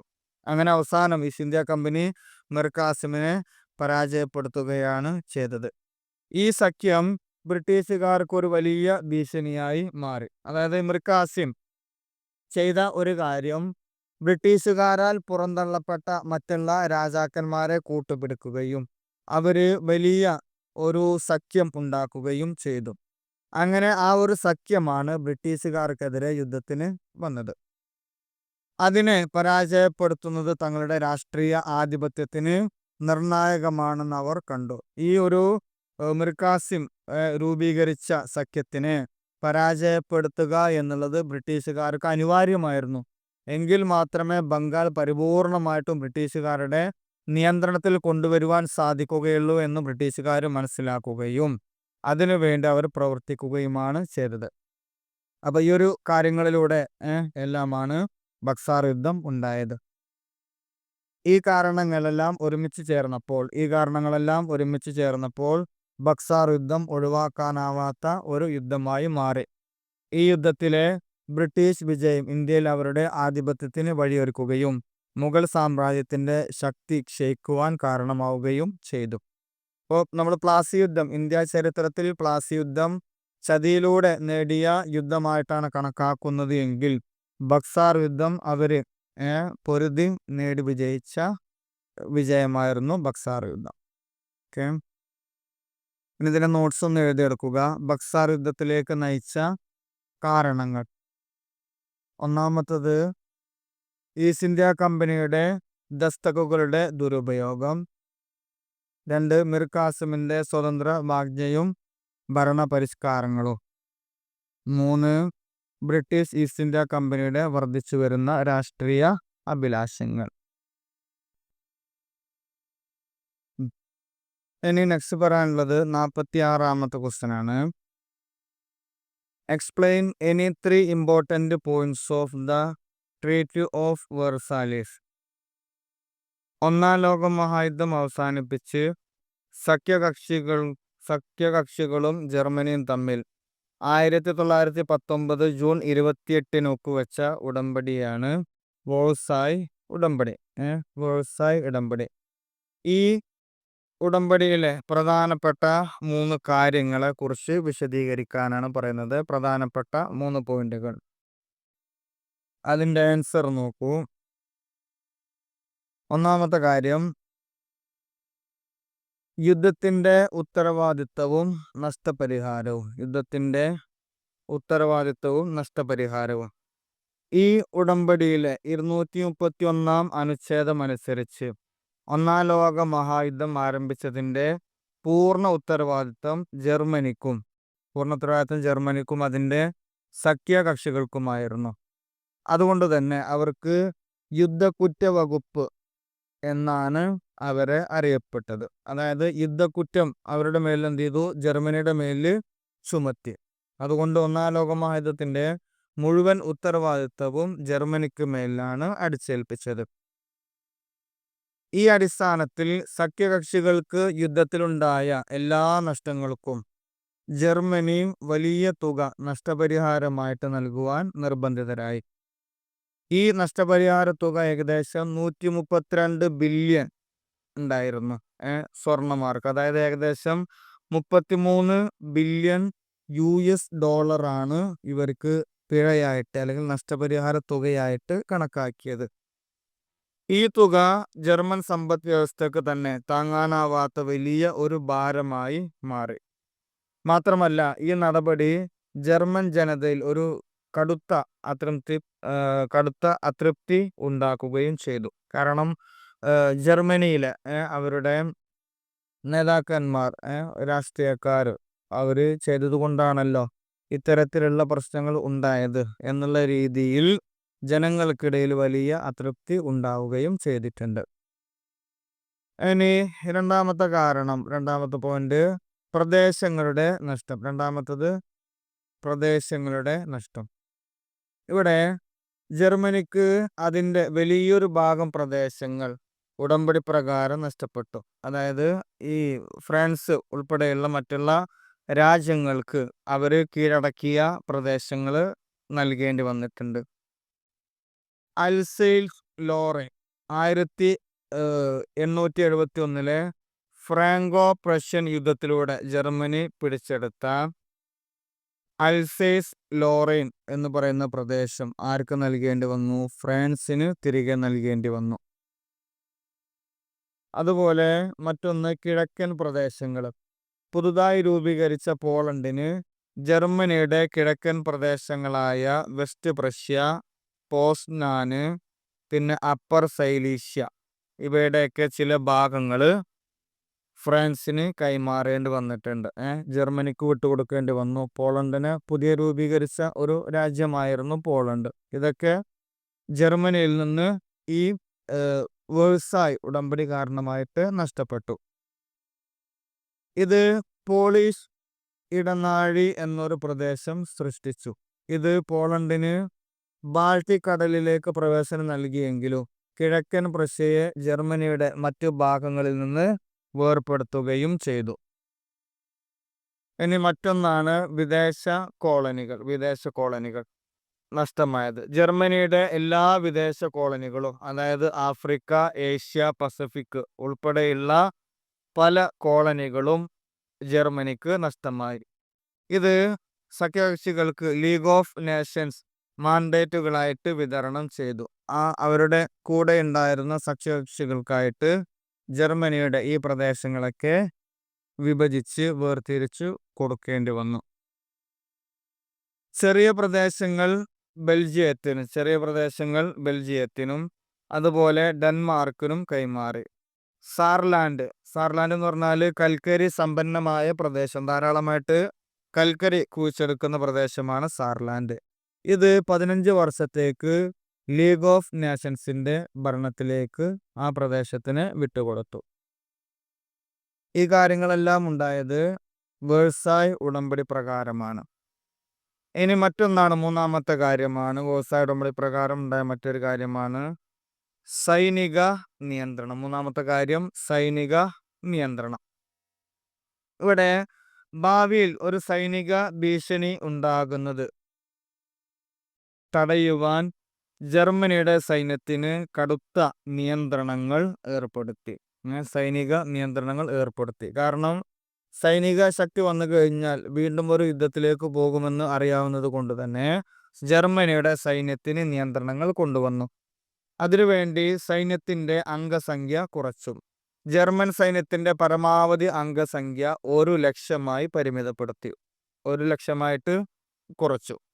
നിർബന്ധിത സൈനിക സേവനം നിരോധിച്ചു. അവിടെ ജർമ്മനിയിലെ എല്ലാ യുവാക്കളും നിർബന്ധിത സൈനിക സേവനം നടത്തണമായിരുന്നു. അത് ഒഴിവാക്കി. അതുപോലെ നാവികസേനാ നിയന്ത്രണങ്ങൾ. ജർമ്മൻ നാവികസേനയെ ചെറിയ കപ്പലുകളാക്കി ചുരുക്കുകയും അന്തർവാഹിനി ഉപയോഗിക്കുന്നത് തടയുകയും ചെയ്തു. അവരുടെ നാവികസേനയ്ക്ക് ചെറിയ ചെറിയ കപ്പലുകൾ മാത്രമേ ഉപയോഗിക്കാൻ പറ്റുകയുള്ളൂ. അന്തർവാഹിനി ഉപയോഗിക്കുന്നത് പൂർണ്ണമായും നിരോധിക്കുകയും ചെയ്തിട്ടുണ്ട്. അതുപോലെ മറ്റൊന്നാണ് വ്യോമ നിരോധനം. ജർമ്മനിക്ക് വ്യോമസേന ഉണ്ടാക്കുവാനുള്ള അനുവാദം ഉണ്ടായിരുന്നില്ല, അതും നിഷേധിച്ചു. അതുപോലെ റൈൻലാൻഡ് സൈനിക രഹിതമാക്കുക. ഫ്രാൻസുമായി അതിർത്തി പങ്കിടുന്ന പ്രദേശമാണ് ഇത് റൈൻലാൻഡ്. ഈ പ്രദേശം സൈനിക രഹിത മേഖലയായിട്ട് പ്രഖ്യാപിച്ചു. അവിടെ ഇനി സൈനികർ ഉണ്ടാകുവാൻ പാടില്ല. ഇവിടെ സൈനികരെ വിന്യസിക്കുന്നതോ കോട്ടകൾ നിർമ്മിക്കുന്നതിനോ ജർമ്മനിക്ക് നിരോധനം ഏർപ്പെടുത്തി. ഇത് ഫ്രാൻസിന് ഒരു സുരക്ഷിത മേഖല നൽകുവാൻ വേണ്ടിയിട്ടാണ് റൈൻലാൻഡിനെ സൈനിക രഹിതമാക്കൽ പ്രക്രിയ സ്വീകരിച്ചത്. അപ്പോൾ ഈ കാര്യങ്ങളൊക്കെയാണ് വേഴ്സായ് ഉടമ്പടി പ്രകാരം ഉണ്ടായിരുന്ന വ്യവസ്ഥകൾ. ഈ വ്യവസ്ഥകൾ ജർമ്മനിയെ സാമ്പത്തികമായും സൈനികമായും ദുർബലപ്പെടുത്തുവാൻ ലക്ഷ്യമിട്ടുള്ളതായിരുന്നു. എന്നിരുന്നാലും ഈ വ്യവസ്ഥകളുടെ കാഠിന്യം, പ്രത്യേകിച്ച് യുദ്ധക്കുറ്റ വകുപ്പ് വലിയ നഷ്ടപരിഹാരവും ജർമ്മനിയിൽ വലിയ രോഷത്തിനും രാഷ്ട്രീയ അസ്ഥിരതക്കും കാരണമായിട്ടുണ്ട്. അതായത് അവിടെ ജർമ്മനിയിൽ ഉണ്ടായിരുന്ന റിപ്പബ്ലിക്കായിരുന്നു ഈ യുദ്ധത്തിന് കാരണക്കാരും. അത് കാരണമായിട്ടാണ് വലിയ രീതിയിലുള്ള നഷ്ടപരിഹാരം കൊടുക്കേണ്ടി വന്നതും ജർമ്മനിയുടെ പല പ്രദേശങ്ങളും നഷ്ടപ്പെട്ടതും എന്നുള്ള ഒരു ചർച്ചാന്തരീക്ഷം ഉണ്ടാവുകയും ഇത് ജനങ്ങൾക്കിടയിൽ വലിയ രോഷത്തിന് കാരണമായി, അതുപോലെ രാഷ്ട്രീയ അസ്ഥിരതക്കും കാരണമായി. ഇത് അവിടെ ജർമ്മനിയിൽ നിലനിന്നിരുന്ന റിപ്പബ്ലിക്കിന്റെ തകർച്ചയിലേക്ക് പോയി. ഈ റിപ്പബ്ലിക്കിന്റെ തകർച്ച അഡോൾഫ് ഹിറ്റ്ലർ മുതലെടുത്തു. ഹിറ്റ്ലറുടെ നാസി പാർട്ടി ഉയർന്നു വരുവാൻ പ്രധാനപ്പെട്ട ഒരു കാരണമായിട്ട് മാറി. മാത്രമല്ല രണ്ടാം ലോക മഹായുദ്ധത്തിന്റെ തുടക്കത്തിനും ഈ ഒരു വേഴ്സായ് ഉടമ്പടി കാരണമായിട്ടുണ്ടെന്ന് പല ചരിത്രകാരന്മാരും വിലയിരുത്തിയിട്ടുണ്ട്. ഇനി ഇതിന്റെ നോട്ട്സ് ഒന്ന് എഴുതിയെടുക്കും. ഒന്നാമത്തത് വേഴ്സായ് ഉടമ്പടിയിലെ പ്രധാനപ്പെട്ട വ്യവസ്ഥകൾ. ഒന്നാമത്തത് യുദ്ധത്തിന്റെ ഉത്തരവാദിത്വവും നഷ്ടപരിഹാരവും. 2 പ്രദേശങ്ങൾ നഷ്ടമായത്. 3 സൈനിക നിയന്ത്രണങ്ങൾ. 4 വ്യോമസേന നിരോധനം. 5 റൈൻലാൻഡ് സൈനിക രഹിതമാക്കൽ. ഇനിയും ധാരാളം വ്യവസ്ഥകളുണ്ട്. എക്സാമിന് 5 പോയിന്റൊക്കെ എഴുതിയാൽ മതി. 3 മാർക്കിനൊക്കെയാണ് ചോദിക്കാറുള്ളത് ഇപ്പം. ഓക്കെ. ഇനി നെക്സ്റ്റ് 46-ാമത്തതിൽ ഒബ്ജക്റ്റീവ് ക്വസ്റ്റ്യൻ കൊടുക്കുന്നുണ്ട്. What was operation sea lion? Explain.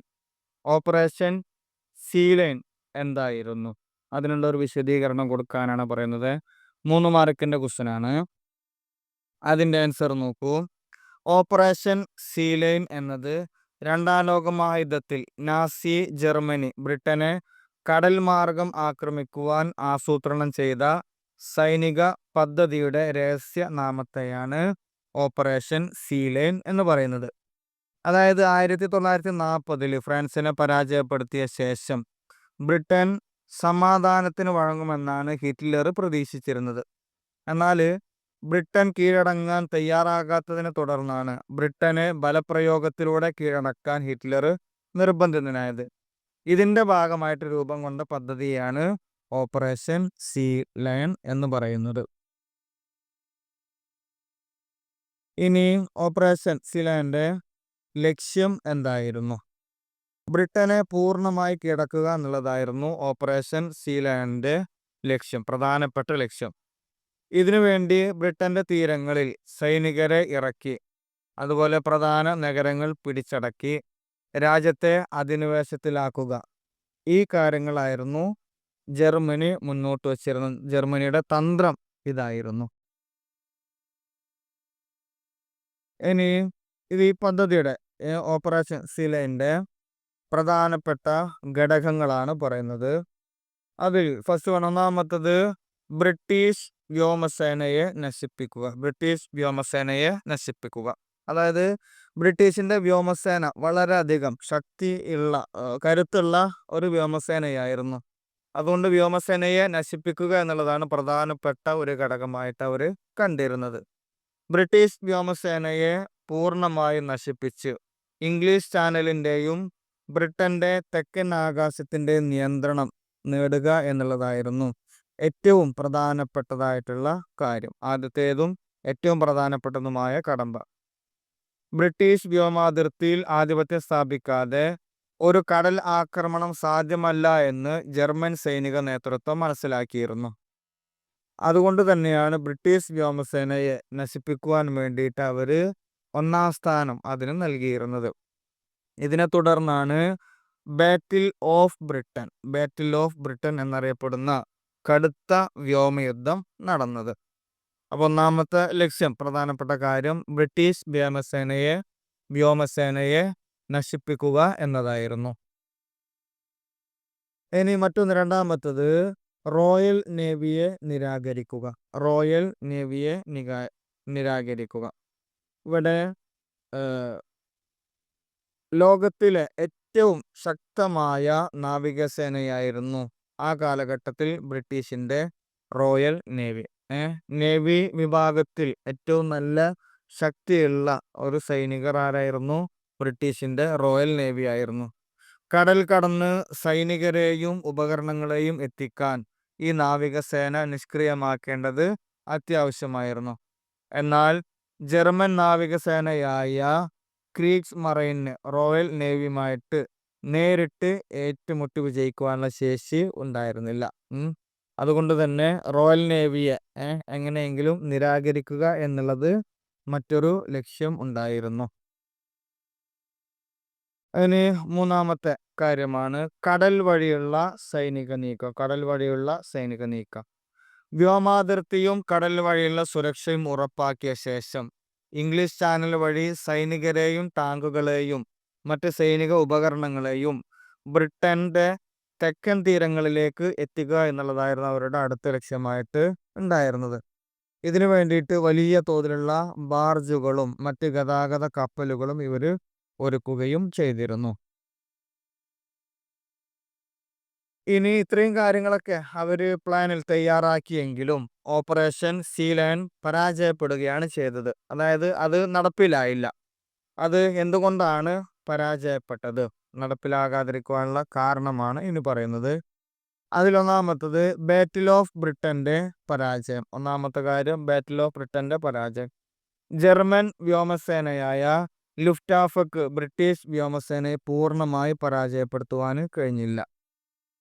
RAF എന്ന് പറഞ്ഞാല് റോയൽ എയർഫോഴ്സ്, അത് വളരെ അതിൻ്റെ പ്രതിരോധവും അതുപോലെ റഡാർ സാങ്കേതിക വിദ്യ രണ്ടും മികച്ച സാങ്കേതിക വിദ്യയായിരുന്നു. മാത്രമല്ല അവരുടെ പൈലറ്റുമാരും എല്ലാവരും മികച്ചതായിരുന്നു. അതുകൊണ്ട് തന്നെ ജർമ്മൻ ആക്രമണങ്ങളെ ഫലപ്രദമായി ചെറുത്തു നിൽക്കുവാൻ RAFന് സാധിച്ചിട്ടുണ്ട്, റോയൽ എയർഫോഴ്സിന് സാധിച്ചിട്ടുണ്ട്. വ്യോമാതിർത്തിയിൽ ആധിപത്യം നേടുവാൻ കഴിയാതിരുന്നത് കടൽ ആക്രമണ പദ്ധതി ഉപേക്ഷിക്കുവാൻ ഹിറ്റ്ലറെ നിർബന്ധിതനാക്കി. അപ്പോൾ ഒന്നാമത്തത് ബാറ്റിൽ ഓഫ് ബ്രിട്ടനിലെ പരാജയമായിരുന്നു ഓപ്പറേഷൻ സീ ലയൺ പരാജയപ്പെടുവാനുള്ള ഒന്നാമത്തെ കാരണം. ഇനി മറ്റൊന്ന്, രണ്ടാമത്തത് ബ്രിട്ടീഷ് നാവികസേനയുടെ ശക്തി. റോയൽ നേവിയുടെ അസാമാന്യമായ ശക്തി ജർമ്മനിക്ക് വലിയ ഭീഷണിയായിട്ട് നിലനിന്നിരുന്നു. ജർമ്മനിക്ക് ആവശ്യമായിട്ടുള്ള യുദ്ധക്കപ്പലുകളോ മറ്റ് സൈനികരെ ഇറക്കുവാനുള്ള പ്രത്യേക കപ്പലുകളോ ഉണ്ടായിരുന്നില്ല. ബ്രിട്ടീഷുകാരുടെ അത്രത്തോളം യുദ്ധസന്നാഹങ്ങളൊന്നും ജർമ്മനിക്ക് ഉണ്ടായിരുന്നില്ല.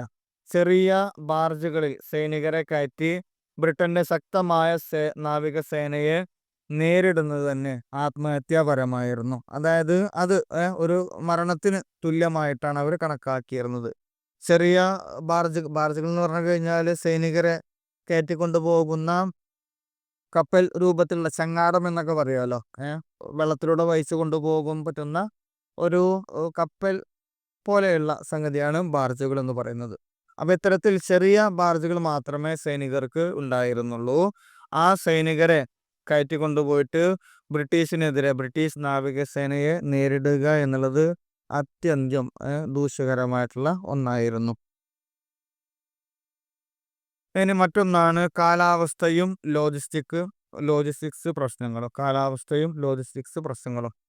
ഇംഗ്ലീഷ് ചാനലിലെ പ്രവചനാതീതമായ കാലാവസ്ഥ, അതുപോലെ വേലിയേറ്റങ്ങൾ, ഇത് ജർമ്മൻ സൈനിക നീക്കത്തിന് വലിയ തടസ്സമായിരുന്നു. അതായത് കാലാവസ്ഥ, നിർണയിക്കാൻ പറ്റാത്ത രീതിയിലുള്ള കാലാവസ്ഥ, ഏത് സമയവും എന്തും സംഭവിക്കുന്ന മഴ, അതുപോലെ തന്നെ വെയിൽ, കാറ്റ് തുടങ്ങിയ കാലാവസ്ഥയിലെ മാറ്റങ്ങൾ, അത് കൃത്യമല്ലാത്ത അവസ്ഥ ഉണ്ടായിരിക്കുക. വേലിയേറ്റങ്ങളൊക്കെ അങ്ങനെയുള്ള കാലാവസ്ഥയാണ് ഉണ്ടായിരുന്നത്. അത് ഈ ഓപ്പറേഷന് തടസ്സമായിട്ടുണ്ട്. മാത്രമല്ല, കൂടാതെ ഇത്രയും വലിയൊരു സൈന്യത്തെ കടൽ കടത്തി ആവശ്യമായ സാധന സാമഗ്രികളും ആയുധങ്ങളും എത്തിക്കുക എന്നുള്ളത് ജർമ്മനിയെ സംബന്ധിച്ചിടത്തോളം വലിയ വെല്ലുവിളിയായിരുന്നു. അതുകൊണ്ട് തന്നെ ലോജിസ്റ്റിക്സിന്റെ കാര്യങ്ങളിലും പ്രശ്നങ്ങളുണ്ടായി. ഇപ്പോൾ ഇവർക്ക് ബ്രിട്ടീഷ് ഭാഗത്തേക്ക് അവരുടെ അതിർത്തി പ്രദേശങ്ങളിലേക്ക് ജർമ്മനിക്ക് അവരുടെ സൈന്യത്തെയും അതുപോലെ യന്ത്രങ്ങളെയും മറ്റ് പടക്കോപ്പുകളേക്കും എത്തിക്കുക എന്നുള്ളതും വളരെയധികം ബുദ്ധിമുട്ടുള്ള ഒരു കാര്യമായിരുന്നു. ഇനി മറ്റൊന്ന് ഹിറ്റ്ലറുടെ മുൻഗണനകൾ. ബാറ്റിൽ ഓഫ് ബ്രിട്ടനിൽ വിജയിക്കാൻ സാധിക്കാതെ വന്നതോടെ ഹിറ്റ്ലർ റഷ്യയെ ആക്രമിക്കുന്നതിലേക്ക് ശ്രദ്ധ തിരിച്ചു. അതിന് വിളിച്ചിരുന്ന പേര് ഓപ്പറേഷൻ ബാർബറോസ എന്നായിരുന്നു. ഓപ്പറേഷൻ ബാർബറോസ എന്നാണ് വിളിച്ചിരുന്നത്. ബ്രിട്ടനെ കീഴടക്കുന്നതിനേക്കാൾ പ്രധാനമായി റഷ്യയെ ആക്രമിക്കേണ്ടതുണ്ടെന്ന് ഹിറ്റ്ലർ കരുതിയിരുന്നു. അതും ഈ ഓപ്പറേഷൻ സീ ലയൺ പരാജയപ്പെടുന്നതിന് കാരണമായിട്ടുണ്ട്. ഇങ്ങനെയുള്ള കാരണങ്ങൾ കൊണ്ടാണ് ഓപ്പറേഷൻ സീ ലയൺ 1940 സെപ്റ്റംബറിൽ മാറ്റിവെക്കുകയും പിന്നീട് അത് പൂർണ്ണമായി ഉപേക്ഷിക്കുകയും ചെയ്തു. ബ്രിട്ടനെ കടൽ വഴി ആക്രമിക്കാനുള്ള ജർമ്മനിയുടെ അവസാനത്തെ പ്രധാനപ്പെട്ട ഒരു ശ്രമമായിരുന്നു ഓപ്പറേഷൻ സീ ലയൺ. പക്ഷേ ഇത് പരാജയത്തിലേക്ക് എത്തുകയാണ് ചെയ്തത്. ഇനി നെക്സ്റ്റ് 47ാമത്തെ ക്വസ്റ്റ്യൻ ആണ്. What effort were made by Mikhail Gorbachev to transform and revitalize the Soviet Union? Discuss. Soviet യൂണിയനെ പരിവർത്തനം ചെയ്യുവാനും പുനരുജ്ജീവിപ്പിക്കുവാനും വേണ്ടി മിഖായേൽ ഗോർബച്ചേവ് എന്തെല്ലാം ശ്രമങ്ങളാണ് നടത്തിയത്? ചർച്ച ചെയ്യുക. 3 മാർക്കിന് ചോദിച്ച ഒരു ക്വസ്റ്റ്യനാണ്. 2024 ഏപ്രിൽ ചോദിച്ച 3 മാർക്കിൻ്റെ ഒരു ക്വസ്റ്റ്യനാണ് കേട്ടത്. അതിൻ്റെ ആൻസർ നോക്കൂ. മിഖായേൽ ഗോർബച്ചേവ് സോവിയറ്റ് യൂണിയനെ രൂപാന്തരപ്പെടുത്തുവാനും പുനരുജ്ജീവിപ്പിക്കുവാനും വേണ്ടി നിരവധി ശ്രമങ്ങൾ നടത്തിയിട്ടുണ്ട്. അദ്ദേഹത്തിൻ്റെ ഏറ്റവും പ്രധാനപ്പെട്ട 2 നയങ്ങളാണ് ഉള്ളത്. അതിലൊന്നാമത്തത് പെരിസ്ട്രോക്കിയ. പെരിസ്ട്രോക്കിയ എന്ന് പറഞ്ഞാൽ പുനഃസംഘടന. രണ്ടാമത്തത് ഗ്ലാസ്നോസ്റ്റ് എന്ന് പറഞ്ഞാൽ തുറന്ന സമീപനം. ഈ 2 നയങ്ങളാണ് അദ്ദേഹം മുന്നോട്ട് വെച്ച പ്രധാനപ്പെട്ട 2 നയങ്ങളായിട്ട് വരുന്നത്. ഗോർബച്ചേവ് സോവിയറ്റ് യൂണിയന്റെ നേതാവായി 1985 ചുമതലയേൽക്കുമ്പോൾ രാജ്യം സാമ്പത്തികമായിട്ടും രാഷ്ട്രീയമായിട്ടും വലിയ പ്രതിസന്ധിയിലായിരുന്നു. ഈ സാഹചര്യത്തെ മറികടക്കുവാൻ വേണ്ടി അദ്ദേഹം മുന്നോട്ട് വെച്ച പ്രധാനപ്പെട്ട ശ്രമങ്ങളാണ് നമ്മളിനി പറയുന്നത്. അതിൽ ഒന്നാമത്തത് പെരിസ്ട്രോക്കിയ, അതായത് സാമ്പത്തിക പുനഃസംഘടന. സോവിയറ്റ് സമ്പദ് വ്യവസ്ഥയെ പുനരുജ്ജീവിപ്പിക്കുക എന്നുള്ളതായിരുന്നു പെരിസ്ട്രോക്കിയയുടെ പ്രധാനപ്പെട്ട ലക്ഷ്യം. അതിനുവേണ്ടി അദ്ദേഹം ചില നടപടികൾ സ്വീകരിച്ചിട്ടുണ്ട്. അവയാണ് പറയുന്നത്.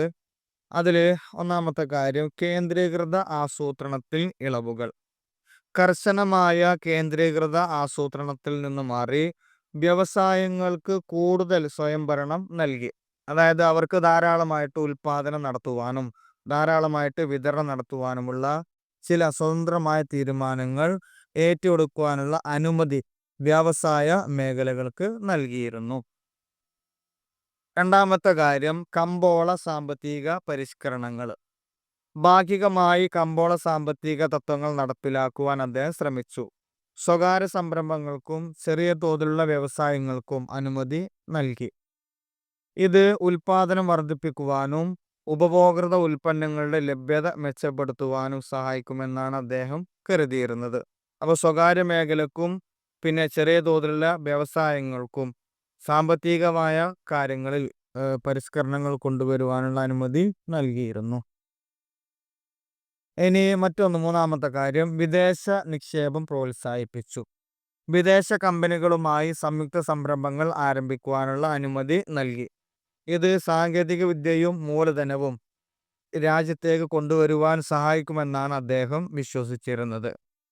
അതുപോലെ കാർഷിക മേഖലയിലെ പരിഷ്കരണങ്ങൾ. കാർഷിക മേഖലയിൽ ഉൽപാദനം വർദ്ധിപ്പിക്കുന്നതിന് വേണ്ടിയുള്ള ചില പരിഷ്കരണങ്ങൾ അദ്ദേഹം കൊണ്ടുവന്നിട്ടുണ്ട്. അപ്പോൾ ഈ കാര്യങ്ങളാണ് ഒന്നാമത്തെ പരിഷ്കരണങ്ങളിൽ വരുന്നത്.